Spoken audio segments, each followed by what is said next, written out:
Okay. All right. Hey, after a lot of stuff going on here, we are live here, and I think we're live on Facebook. I don't know. It'll have to be guess as we go, since I don't get a lot of practice anymore here for ShopSoup. But we're at Buckley's Wilmington, and we have the dynamic duo from 47C who came into round two for all the videos and all of the creative content that they're making. I want to welcome Saurav and Kam from 47C. Guys, man, it's been a blast. Again, it's been a blast. So welcome. Thank you. Yeah, don't mind us because we're the first time we've had three people here at the studio like this. We're going to try to command the board. It's going to be a little bit on the tricky side, but hey, things like this is what I'm used to. Let's put it that way. Captain Chaos here. Yeah. So guys, when you came in on the scene, it was pretty much like all of a sudden, boom, Kam, there you are, commenting on everything and really throwing. You were breaking our ceiling. You know what I mean? And that's what I was trying to get at. And that's what really got me interested in what you guys were all about. And I find it really amazing how you've just, all of a sudden, boom, you're there. And now that was the spark. I said, I got to work with these guys because you're just so bloody different, So, what made you jump over here? Well, first off, let's start with the beginning. Let's go back to how you guys really got together and how it all created this 47C. Because what the hell's 47C? Yeah, that's a really good question. So, Kam and I first met sometime back in, I think, 2015, 2016, when he was dating his now current wife, Kemi. And I knew her through one of my other good friends there. And so we would hang out. I saw Kam, said hi, didn't think much of it. 2017 rolled around and Kam was active on Facebook, doing some, pushing some content out there. And he posted something about a cryptocurrency WhatsApp group that he was a part of. And at that time, that's when the cryptocurrency craze was going pretty big. And I was like, Kam, could you add me to that? And so he adds me into this WhatsApp group, which turns out into multiples of WhatsApp groups of just dudes, just, having a good time with one another on there online and making money or trying to make some money. And, we did that for nearly 5 years. We didn't, we never said, hey, we should meet up for lunch or grab a bite or a drink. We were just hanging out online and, we would stay up like at 3 a.m. to do a ICO, as they're called, initial coin offering. It's like an IPO, but for the cryptocurrency world. So we'd share hundreds, thousands of dollars with one another, just had that trust built with one another, right? And then one day, randomly, we were at a wedding reception party. Somehow in between that time, my wife and his wife had met one another and they knew one another. And they saw one another and they were chatting, and then us two dudes just nonchalant, just chilling. Then we look at one another, and that Spider-Man meme where you have all the Spider-Mans pointing at one another. Yeah. We had that moment. We're like, dude, you're that guy from WhatsApp group. And then me, my wife, his wife, and Kam, we went out on a couple, dates together. Had a good time building our relationship. And that's when Kam and I started to just kick off our conversations outside of crypto, right? At that time, I was trying to consult a smoothie bar and Kam was trying to consult a coffee shop. And we're sharing, insights with one another. Have you tried this? Have you tried that? Try to pitch this way. This is how we can put this together for them, whatnot. And then going through it, there was that light bulb moment between Kam and I who were like, dude, you just want to do this together? I was like, yeah, wow. let's do it. And we didn't look back from there, right? That's amazing.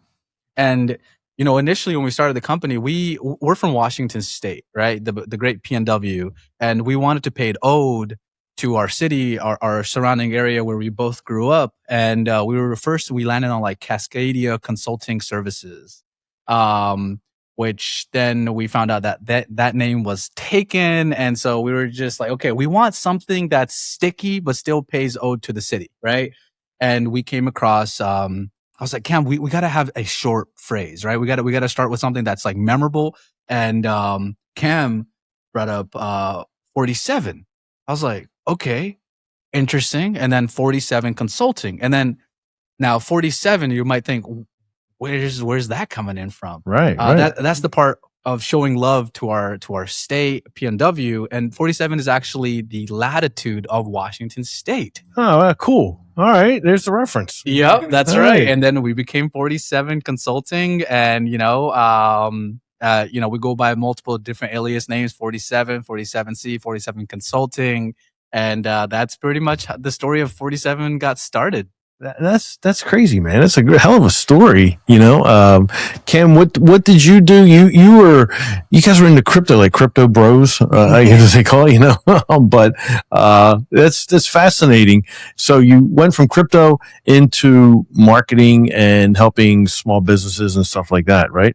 And then that was 5 years. And so what turned you on to automotive? What did you see that was missing in our space? Now that you've been in it, have you, before I went and formally engaged with you guys, I looked around at some of what your other work was, and you had been involved with a couple of other trades that you, like plumbing and heating, I think, and right. a couple other things where, you were out there doing your thing, and then, all of a sudden you're here with us.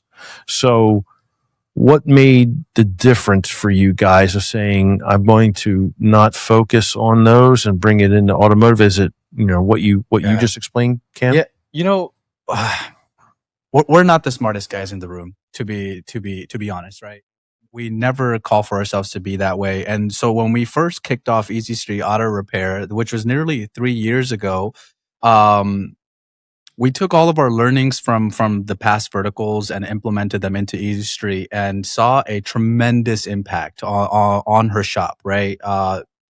Tons of visibility and, branding, telling their story, which really attracted new customers, existing customers. And now her shop does fabulous with online, right?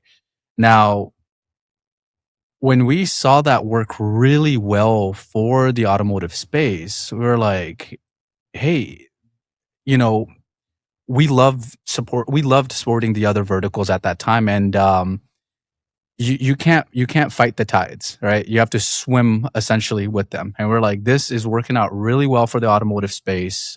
We have to essentially double down on this piece here, right? And other we'll go into this a bit later, but the automotive space, it's home to one of the most brilliant individuals that we've ever met. We come ex-corporate, from business development to product development, and we've seen people shoot their shit all the time. Puff themselves up and gloat of what they do and this and that. Now the automotive industry, it's humble people, people that don't even know or think themselves that they're doing something special out there, right? And one of the big differences, like between these other trades and automotive, was that the automotive folks had it handled. Even though you may not, they're very sophisticated with the way they think about business. Their business acumen was like straight up out of the roof, right? They learned in the trenches and they made things happen, right? And it was a big moment for us to say, hey, these folks are not much different than coming in from the corporate side, right? Product development and whatnot. And they resonated heavily with us. That's really amazing. I mean, being part of it for as long as I have been, yes, I see your point, and I'm just as proud to be, part of, this group, this trade, because all of us to a person will tell you that we are different, in a good way. And, there's certain things that we do. We have to learn on the fly. Most of the times we're constantly either repairing someone else's engineering situation, or we're creating one on our own. And that takes a lot of skill from every discipline imagined But yeah, it's we're very different. I keep telling us we're an enigma. People don't really know about us, and we really don't talk about us that much, about our own selves. And I think that should be changed. But again, I think that's part of our I don't know, not charisma, but it's part of who we are, being humble, saying, hey, we can do that. And we're not there flashy and stuff like that. But I find, and this is where, I look at it like there are times and purposes where we have to announce who we are and what we do. Unfortunately, a lot of us don't know how to do that. And we have a problem, talking about ourselves. So when you guys come in, you're telling our story, and that makes it so much easier. And then when we get used to it, like, okay, this is pretty awesome. So for all the years that I have been able to, be in front of cameras and articles and all that good stuff, I still didn't know how to represent myself in the manner that you guys just completed on round 2.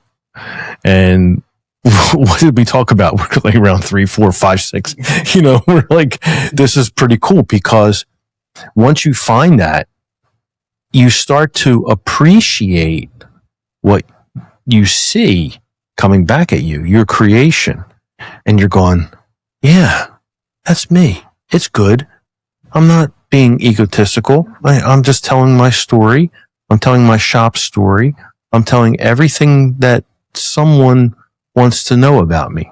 So if I say to you, if I met you at a social event or a luncheon, even at a bar, whatever, it's the same manners I would do and showcase on video.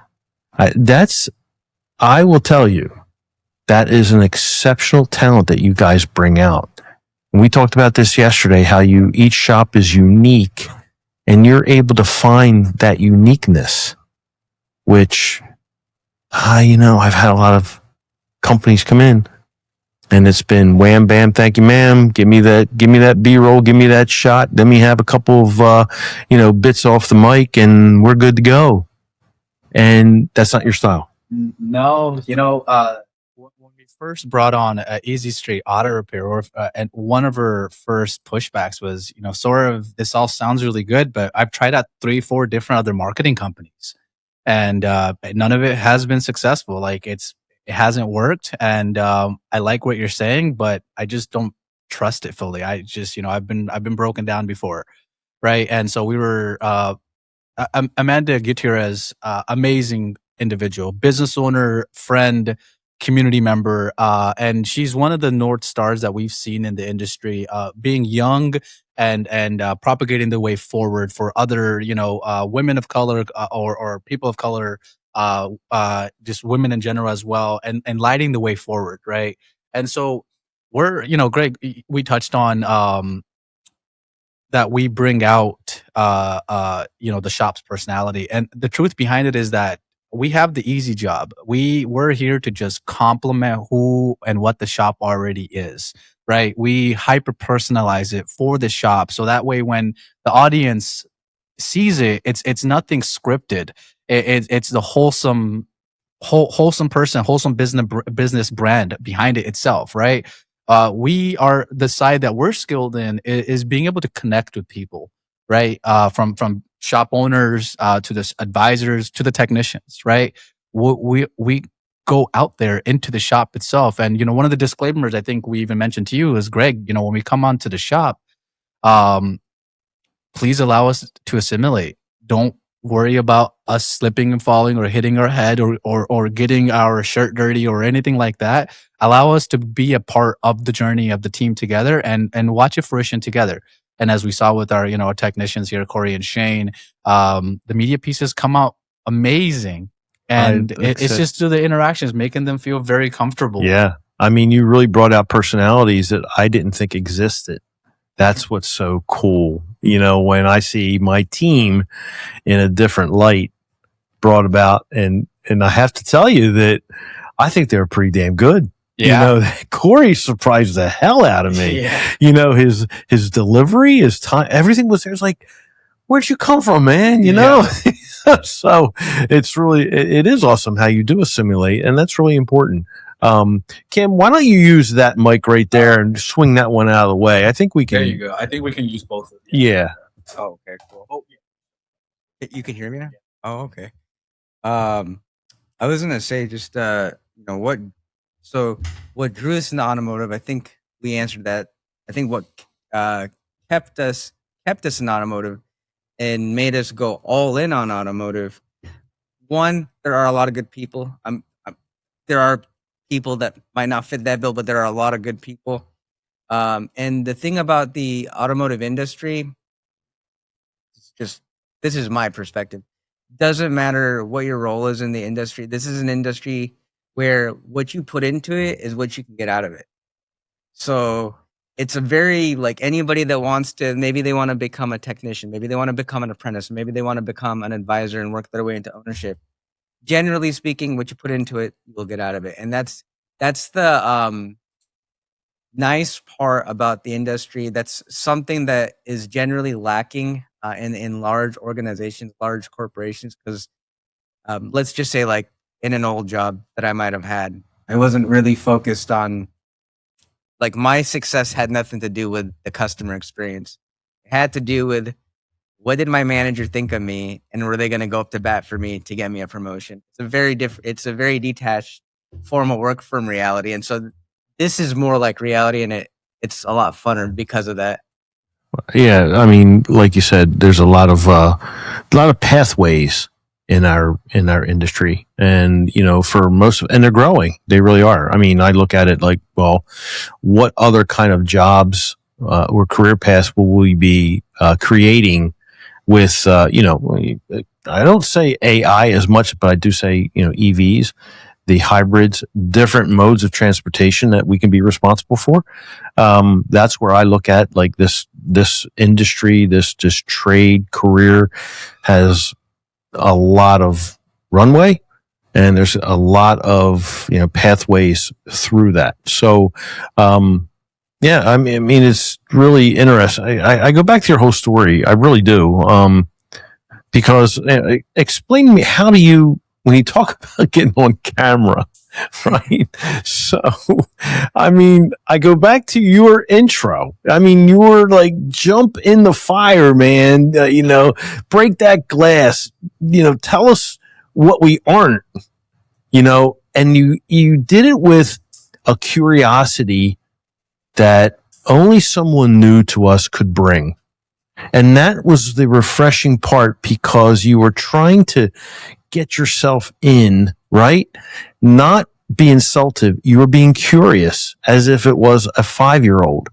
And you can't get angry at a 5-year-old asking questions. You can't. You can get annoyed and go, okay, fine, I give up, white flag, right? But for the most part, you're going to answer. And that the consistency that I found was, it just makes you unique, because the more questions that you would ask of us or of the trade, the more that we would have to respond. And that becomes a reflection point. When you say, hey, he kind of made sense. Kind of made sense, right? And so that's your differentiator to me. And I'm sure a lot of others that, have engaged with you, they may see you in that light. And then meeting you, and then I go, all right, there's the lead, here's the businessman. I mean, it's like, there's two different parts here, but they're working together. And I'm going, oh, I like this. I like this a lot. So that's what just makes all of this kind of fun to be part of, and your work is exceptional. How do you come up with your creative process? What do you see when you walk into a shop, or let's put it this way. I imagine that the first thing that you would do is you examine the responses and feedback and the personality that's online. And you look at that as a you don't target, but if I say to you, I want to engage with you, the first thing you do is really look at the personality and what they do online and stuff like that to get something initiated on that. Is that how it all starts for you to get to know how things are? Is the question more specific, like how we film, how we put together the creative briefs to film, like the videos and the content itself, or? Yeah. How do you come up with the personality in order to walk into the bay and go, this is you? Right. We don't start with complexity, right? First off, we don't know everything, and we'll be flat out, right? But what we do have a system in place, right? When we first go on site, we have a very foundational style of media that we do capture to tell the story, right? We'll put the owner on camera to do a highlight video talking about their background, their experiences, how they opened the shop, et cetera. We'll put employees and do highlights with them. And then what happens is that while we're on site itself, we get a good feel for it. We get a good feel for what each team member and character, as we call them, is capable of being able to execute on. Right.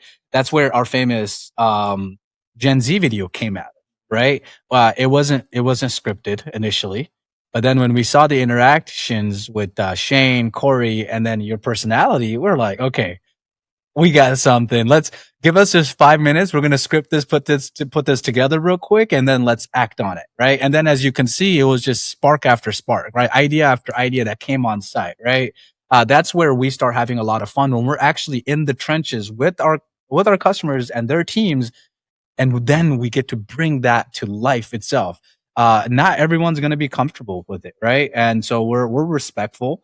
And one of the things that we mentioned to all customers and clients and anybody that's going to be on camera, we're going to, hey, listen, this will be awkward initially. You will feel awkward. You will feel weird. You're going to be like, okay, what am I doing? I don't want to do this. But then when you see the output, you're like, okay, I was pretty dang good at that. That was pretty good. And then you have your friends sharing the media pieces with you. They're commenting, they're raising you up. You feel good about yourself after that. Very and true. then when we come back on site the next time, we're able to do these other additional pieces that we did with Shane and Corey. And you when you see those come out, you're gonna be like, wow, really brought them out. But it's who they were truly already in the foundation, and we're just complementing them. You're bringing out their biggest secrets. That's right. Well, it's funny you mention that because my son-in-law, Steve, was not really receptive to the first round, because he kept saying, oh, I don't know. But then it grew on him. Then he got laughing at it, and it's kind of like a hard nut to crack. But he started seeing the results and he's found the humor in it. And of course, the biggest thing, the lot is full because of the growing inertia that we have online, right? Right. So, I was going to add to that. Mm-hmm. You're going to finish a thought on the same topic. What I wanted to talk about was style, and how the style of your videos are compared to some of the longer form productions that are out there. We have now a company who most of us use for shop management that is going around and doing, complete promo, documentary type situation. All good, nothing wrong with it, but there's a long form, which that is, versus the short form. Before we go on to that topic, originally it sounds like we're trying to understand like the creative process, but within that, specifically, how do we reflect the within that creative process? And it's funny because we were before this, we were talking about show that you care. And if you focus on everybody that you interact with, that you actually care to listen and to learn about them, which that's what we try to do, we end up getting key details about them, and we figure out what's the best way to weave that into the creative. It's just like getting to know people. It's actually not rocket science, depending on the generation that you come from, on getting to know people. Maybe for some generations it might be kind of complicated, but that's really what it comes down to. That's true. It really does. Yeah, and we're always on our phones as well. We're we're a part of the up and coming community, right? The way people think, the people with the money that are going to be customers. We understand them intimately, right? We've been a part of the part of the scene, and we actively stay a part of this. Now, we primarily, we like to focus on short form storytelling, specifically because it gets in front of the right people. In today's era, I won't say no one, because people do binge a lot of YouTube. People want to be able to digest small information quickly, right? Our focus when we work with auto shops is to build an emotional connection with the viewer before they ever actively have an issue with their vehicle. We're here, as you have experienced, Greg. We haven't done any discount videos. We haven't pitched any services. We haven't done any of that. We're here to tell the story of Buckley's Auto Care and any of our analogous clients, which builds that emotional resonance with your viewer. We're not a lead generation company, right? We're not here to generate leads. We're here to generate an emotional connection. And what happens is that short form media, it gets digested easily by people. And, these platforms that we distribute the media across, tens and thousands of people are able to see that and build that connection with quickly, right? Now, long form videos like, the shop hero videos that we've seen other companies make, hiring videos, things of that sort. That's wonderful stuff. We all eat off of one table. One thing that we believe is that because we all eat off of one table, everyone owns their own piece of pie, right? We're not here to step on any toes.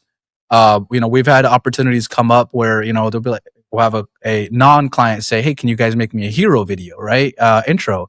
We're like, it's not something that we do, right? Can we put that together? 100%. Can we, will it do well? Maybe.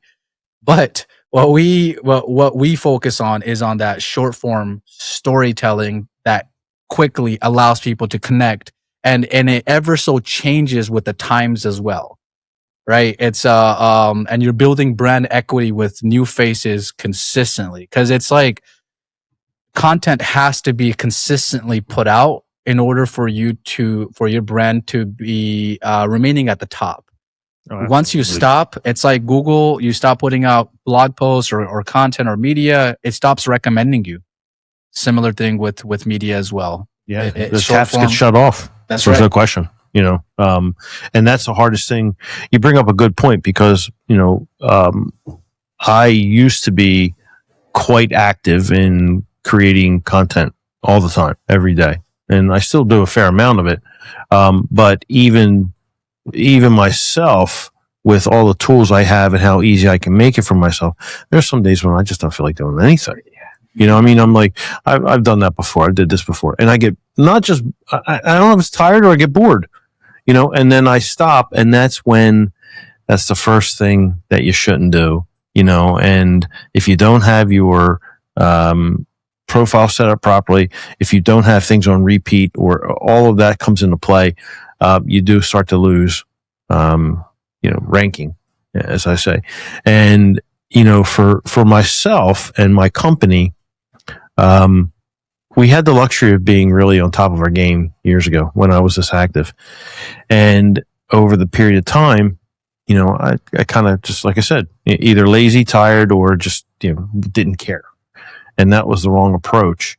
And yet at the same time, getting the business together, and then my time is being filled with other responsibilities, leaving me zero time to produce content to draw the business in so that I have the things to do, the people to feed, the cars to fix, and all that stuff.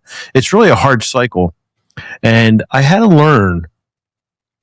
And for myself, I really took not just a leap of faith with you guys and what you're doing.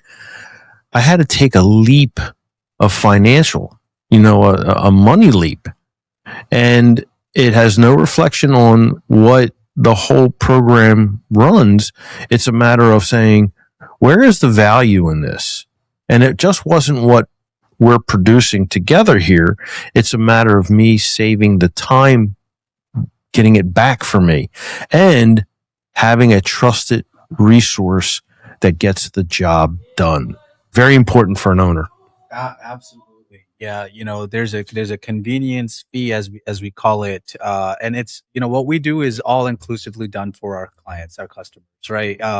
This is one of those things that if you want to have input, you're more than welcome to share that with us. Any media ideas, any story ideas, but rest assured, we're gonna execute on this. We have a team behind us. It's not just Cam and I, right? Yeah. We have employees behind us, and initially, Cam and I would be putting together the initial what we call creative briefs, right? The video ideas, the picture carousels, the details around that.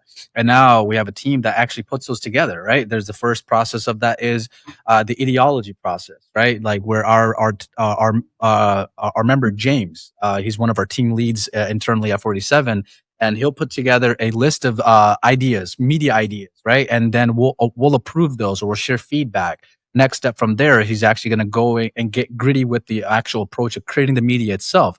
And it's very specific for the shop, geographic location, and any type of lingo, slang, vibes, how people interact with one like another. John. Yeah, like John. That's exactly it. And that was at the courtesy of yourself, right? And we took it in with grace, and it worked out really well.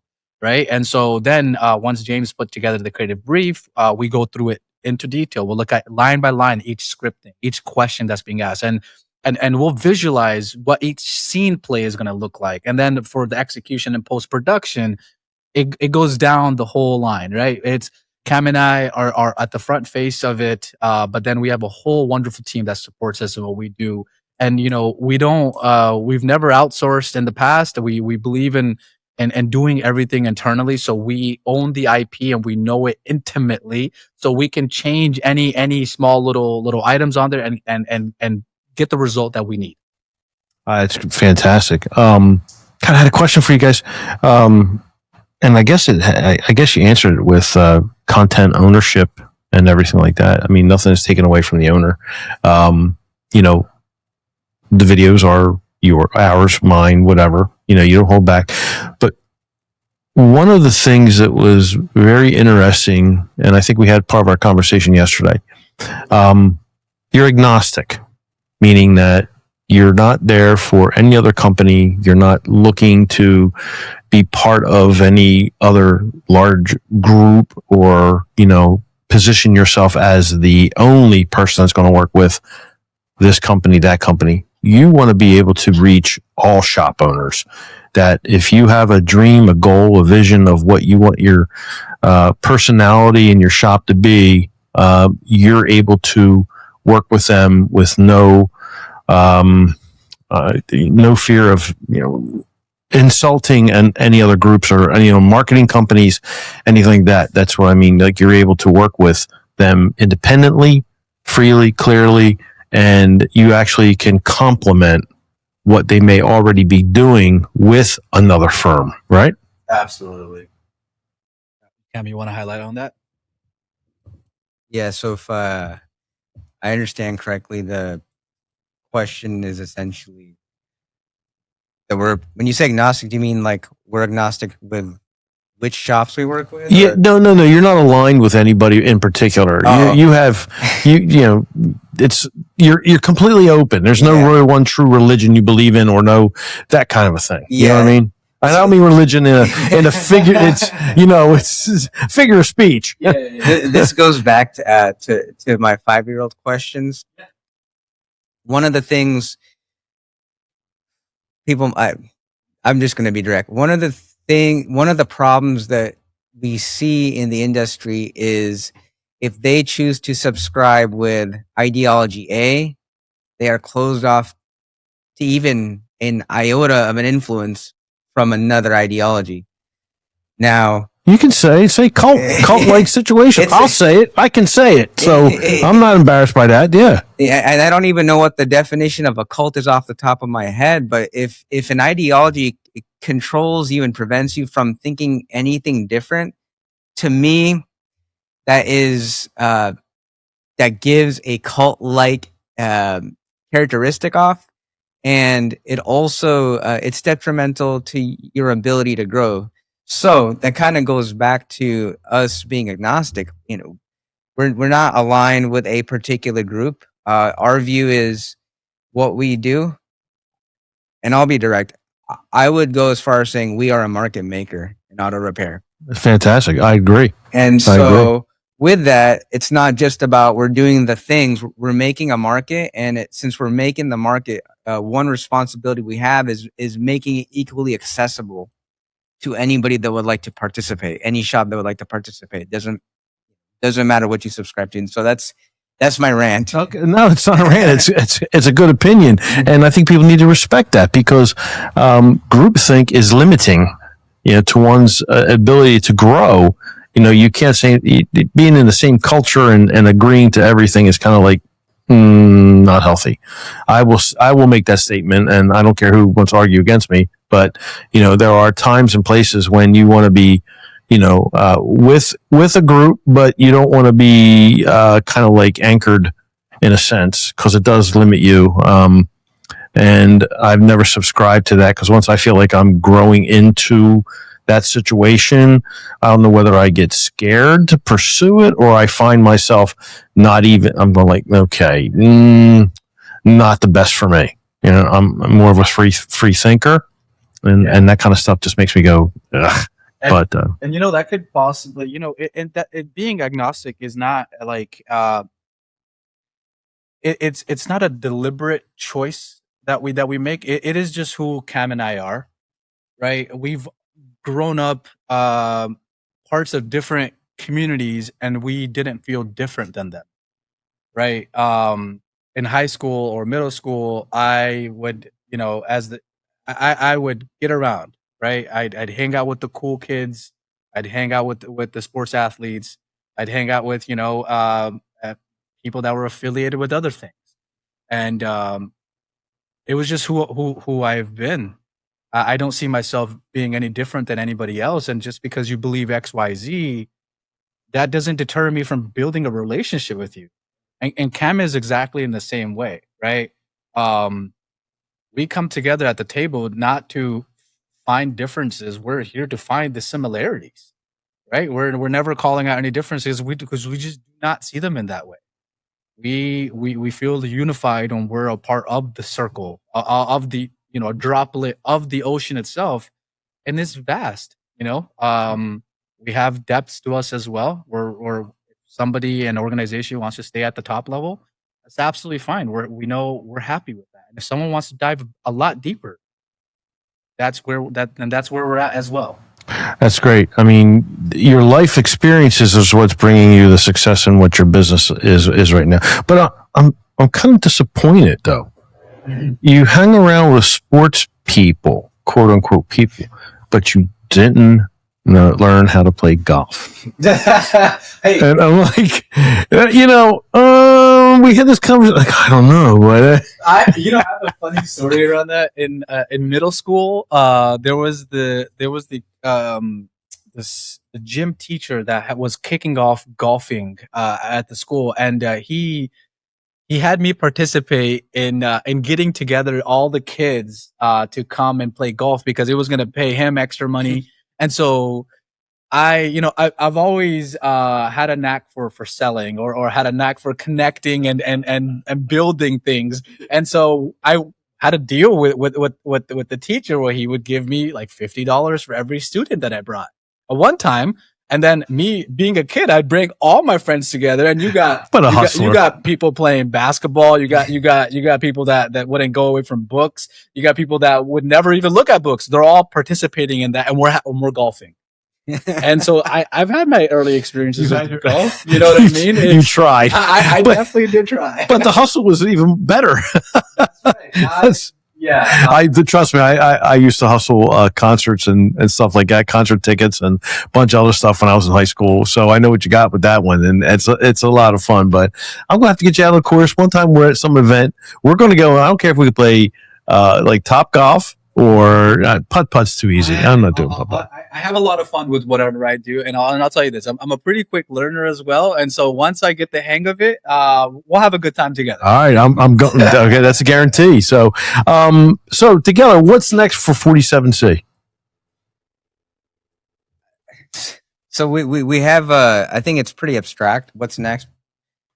Talking about specific numbers or things like that. It's not really about a specific number. Is what's the next milestone? We get to that milestone. Are we having a good time? Are the shops we're working with having a good time? Are they seeing an impact? And if the answer to all those is yes, then we go on to the next milestone. We don't have some large number or a number in particular. We don't just latch on to the narratives that people talk about getting acquired by private equity and this and that. We just doing what feels right to us. But generally speaking, we do have a view that generally speaking, automotive is undervalued. It's undervalued by not just by people in society, but it's also undervalued within ourselves, within a shop owner as a person, within shop to shop, within shop to vendor, doesn't matter. And so our whole thing is a particular activity, is that going to change that for the better, or is it going to change that for the worse? In other words, is it going to elevate the perceived value of automotive for everybody? And if the answer to that is yes, we'll probably do it. If the answer to that is no, then we're not doing it. We're not interested. Okay, so your vision board isn't really one that's set in stone. You're just going by what you feel and what is proving to be successful for the benefit of the automotive aftermarket, right? Okay. I actually thought you were going to talk about, well, I'm going to come up with this new recipe and I'm going to show how to cook a steak and, go to a Turkish restaurant and show a smorgasbord. And, I called you gluttons just yesterday because you were putting out these spreads.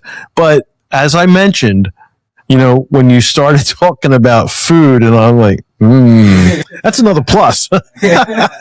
It's another reason to engage. So both of our dads are chefs. My dad's a retired chef. His dad is an actor. Oh, well then. Food is essential for us. How wonderful that must be. I mean, your dinners must be extravagantly great, when you go out and have a nice dinner with the family and all. Yeah. Oh my God.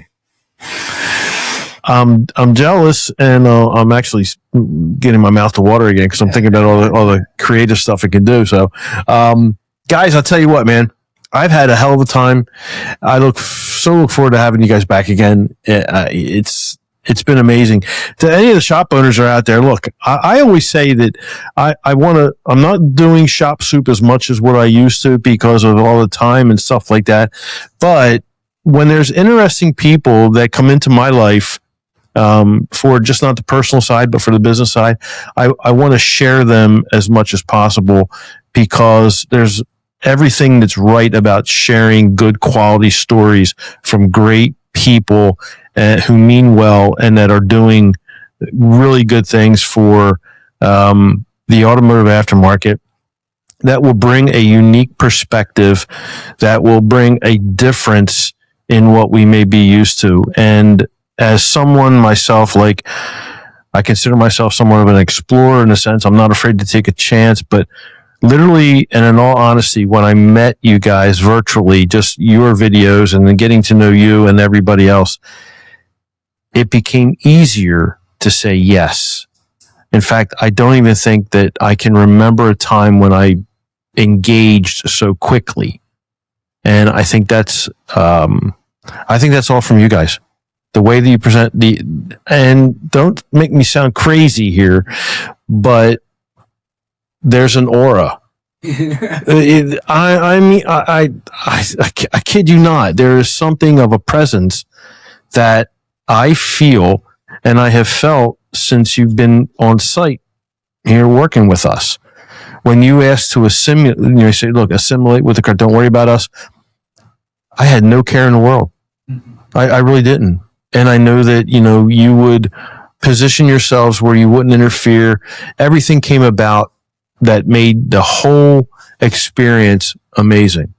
And I'm seeing the results. I love the content. I love the personality that you created. You drew it out of us, and I look forward to really continuing. And then you can talk about sponsoring me somewhere down the line. I mean, no, just kidding. So, oh well, we'll work on that. So anyway, thanks guys. I know you got a plane to catch. You get back to Washington State. You got to get up to Philadelphia, and probably have a cheesesteak up there while you're at it. And enjoy yourself. But thanks again for stopping by. Great time talking with you. This is awesome. And guys, everybody out there, I hope you've gained a little bit of insight from 47C, Saurav, and Kam. Continue to look at them in ways to engage your shop. Call them. By the way, what is... They can just go to 47consultants.com, or in good old fashioned, they can go to our Instagram, 47 Consultants. Yeah, I was gonna say. Or you can just do what we tell you to do and just go through our Instagram and reach out to us there. All right, wonderful. Okay, once again, these guys gotta get going. I gotta get going. I'm heading downstate, but thanks again, guys. I really appreciate everything, and we'll talk soon. All right, all right, man. Thanks.